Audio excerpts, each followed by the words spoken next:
Bismillahirrahmanirrahim. Assalamualaikum warahmatullahi wabarakatuh. Selamat datang kembali pemirsa. Pada kesempatan kali ini, pada video kali ini kita akan membahas bagaimana hukumnya orang yang tidak paham masalah agama berdandan dengan memakai pakaian dandanan atau pakaian ulama. Kita bisa lihat kenapa fenomena ini muncul, karena bisa jadi orang yang tidak paham masalah agama kemudian berlaku seolah-olah menjadi ulama, dan itu kira-kira bagaimana? Kita bisa lihat, kita nanti akan analisa, kita lihat dari beberapa rujukan yang ada.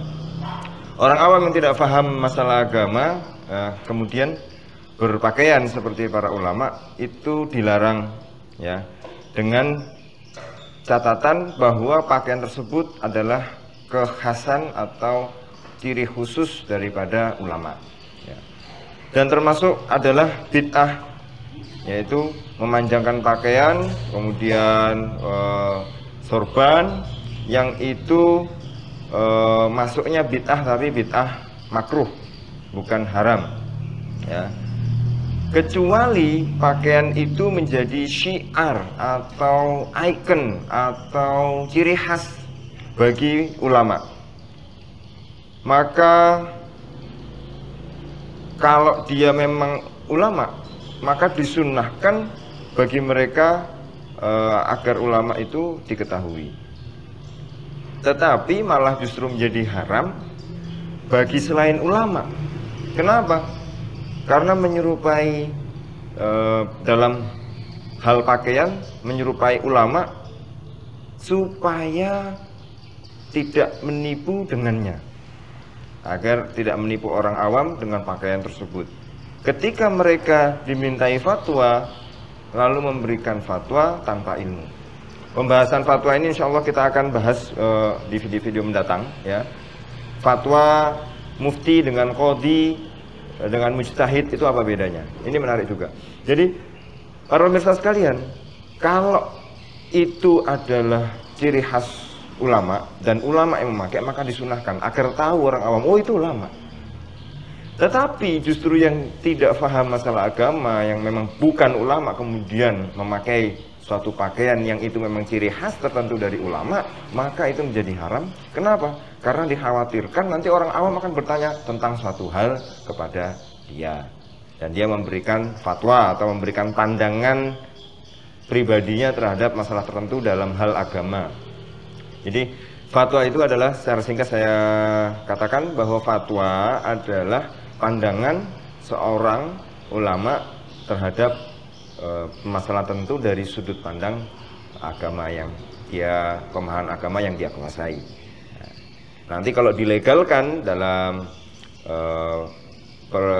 perundang-undangan itu disebut qadhi, dan itu nanti menjadi putusan yang harus ditaati. Tapi kalau fatwa itu sifatnya adalah istiftah, ada orang meminta fatwa kepada ulama, ulama memberikan fatwa, maka tergantung mustafti tadi yang memberikan meminta fatwa tadi. Ketika disebut mustafti, dia meminta fatwa, thalabul fatwa. Ketika dia diberikan fatwa, terserah dia mau menjalankan itu atau tidak.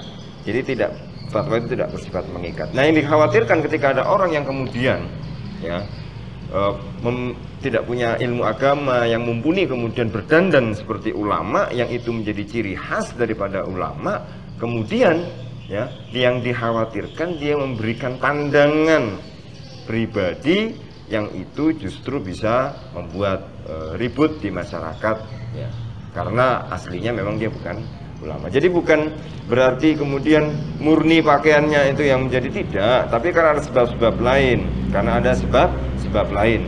Terutama kita dapatkan di media sosial ini, di YouTube, di Instagram, orang yang kemudian tidak betul-betul paham masalah agama, memberikan suatu pandangan pribadi dia terhadap segala sesuatu. Padahal, ya, dalam misalnya konteks bagaimana mengeluarkan putusan atau mengeluarkan pandangan hukum, bagaimana sifatnya itu adalah hanya rekomendasi, contoh dalam Bahsul Masail di kalangan Nahdlatul Ulama misalnya, itu satu permasalahan saja itu bisa mungkin berjam-jam atau bahkan disambung di hari berikutnya berhari-hari. Karena apa? Sangat hati-hati. Ada mungkin yang satu sisi nasnya kuat dari sisi Al-Quran, ayat Al-Quran, dari sisi hadisnya kuat, tetapi kemudian maslahatnya kurang. Ada yang pendapat yang maslahatnya baik, bagus, sangat kuat untuk kepentingan umum, tetapi kemudian dicari nasnya atau dalilnya dari Quran dan hadis itu tidak kuat. Maka ini yang kemudian dikolaborasikan, tidak semudah saja orang ditanya ini gimana, oh ini halal, ini haram, oh tidak. Ya. Jadi ini permasalahannya bukan hanya tentang pakaian, ini permasalahannya bagaimana nanti pakaian plus, ya karena itu menjadi ciri khas ulama, kemudian ditakutkan orang awam meminta fatwa kepada dia dan kemudian dia berfatwa semaunya sendiri. Padahal, sudah saya contohkan tadi misalnya dalam kasus-kasus Basul Masail, ada yang bertanya, kemudian dicari, itu digali dari kitab-kitab klasik, dari kitab-kitab turos para ulama itu, kemudian berhari-hari mungkin atau berjam-jam secara mendetail, kemudian oh ini pandangannya seperti ini. Itu sifatnya pun dalam Basul Masail bukan mengikat, tetapi hanya sifatnya rekomendasi. Nah itu. Kemudian kalau kita bisa melihat bahwa Imam Al-Hafidz Jalaluddin As-Suyuti ditanya tentang seorang pelajar penuntut ilmu, tolib ya, yang berdandan dengan dandanan ahlul ilmi. Nah itu bagaimana? Dan murid tersebut, pelajar tersebut berasal dari daerah perkampungan yang kemudian ketika kembali ke kampungnya, berkumpul dengan keluarganya, dia meninggalkan dandanan ahlul ilmi. Imam As-Suyuti mengatakan, Imam Jalaluddin As-Suyuti mengatakan bahwa oh tidak mengapa, karena waktu itu dia pulang ke negaranya, dia melepas pakaiannya. Tetapi itu tidak kemudian bertabrakan dengan bahwa dia memang seorang ahlul ilmi. Ya, jadi para ulama sudah sangat hati-hati membahas dalam masalah pakaian saja. Yang dikhawatirkan bukan ketika dia pakaian, oh pakaian ini hanya tentang casing luar kok diributkan, bukan. Ada implikasi-implikasi serius yang terjadi dalam masyarakat, bukan hanya zaman dulu tapi masyarakat sekarang. Ketika ada orang berpakaian ulama, maka image yang terbangun oleh masyarakat adalah dia adalah seorang ulama, sehingga suatu saat dikhawatirkan kalau dia tidak punya ilmu agama yang mumpuni, orang akan meminta fatwa yang kemudian dia karena pengetahuan agamanya minim atau tidak ada, memberikan fatwa seenaknya, sehingga hati-hati ini yang terjadi. Jadi bukan masalah casing semata. Ada peristiwa menarik para pemirsa sekalian.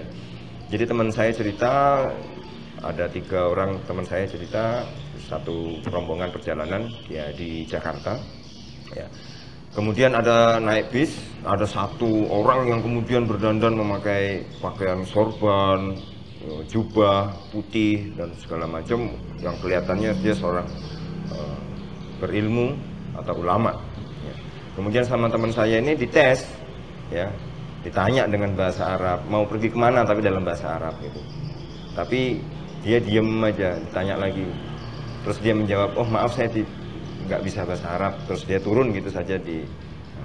Ini artinya bahwa pakaian memang hanya pakaian, tetapi implikasinya bisa saja terjadi bagaimana dipahami secara salah oleh masyarakat awam, sehingga yang dipahami secara salah itu bukan masalah pakaiannya, tetapi ketika orang menganggap dia ulama padahal dia bukan ulama, kemudian dimintai suatu pendapat tentang masalah, kemudian dia memberikan pandangannya terhadap masalah tersebut tanpa landasan ilmu agama yang mumpuni, maka ini dikhawatirkan akan menjadi masalah di dalam masyarakat dan dalam kehidupan sehari-hari.